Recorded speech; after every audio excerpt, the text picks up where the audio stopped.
આજે મોદી સાહેબ વિશે બે શબ્દો મારે બોલવા છે, કારણ કે મારા મિત્ર વર્તુળમાંથી ઘણા લોકો મને એમ કહે છે તમે ગાયકલા કરશો તો મોદી સાહેબ વિશે કેમ કાંઈ બે શબ્દો નથી ગાતા. તો આજે એ મારા મિત્રોને બે કડીમાં મોદી સાહેબ વિશે હું સમજાવું છું. શું કહેવા માંગુ છું હું કે ए मोदी आएंगे आएंगे मोदी आएंगे, ए मोदी आएंगे आएंगे मोदी आएंगे, मेरे देश के भाग आज खुल जाएंगे मोदी आएंगे. અને મોદી સાહેબ આવે તો આપણે એને મીઠું મોઢું બધાને કરાવવું પડે, તો આપણે શું બનાવશું? તો હું શું કહું છું કે મોદી આएंगे તો રસપુરી બનાएंगे. અત્યારે કેરીની સિઝન હાલી રહી છે તો આપણે મોળું શા માટે બનાવવું છે?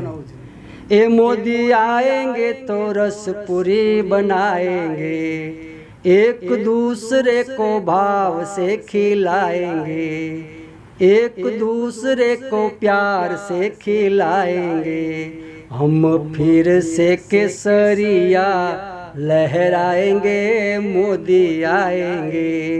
અને આ વખતે મોદી સાહેબનો આંકડો કંઈક વિશેષ હશે. હું કહું એ પ્રમાણે મોદી 400 કે પાર હો જાએંગે. જો 400 નો આંકડો તો બોલાય જ છે, પણ હું તો એનાથી આગળ કહું છું.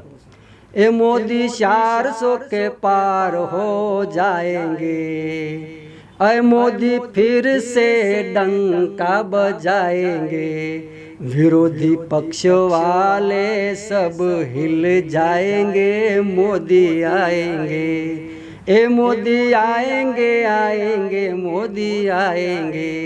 અને આ વખતે પબ્લિકનું બળ નથી, પણ અયોધ્યામાં બેઠેલા મારા રામચંદ્ર ભગવાન જે છે એનો પણ સાથ છે. કારણ जिन्होंने राम जी को गादी पे बिठाया है, 500 વર્ષથી રામ ઝૂંપડામાં હતા અને મોદીજીએ અયોધ્યાનો રાજ અપાયો ગાદી માથે બેસાડ્યા છે. એટલે કહું છું કે जिन्होंने राम जी को गादी पे बिठाया है, પણ મારો રામ એ ઋણ નહીં રાખે.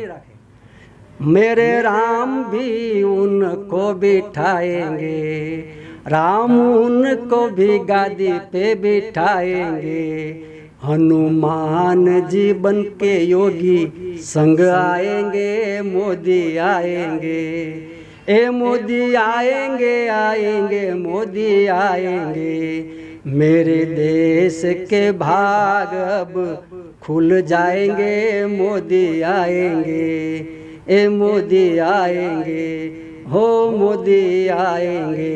जय हिंद, जय भारत.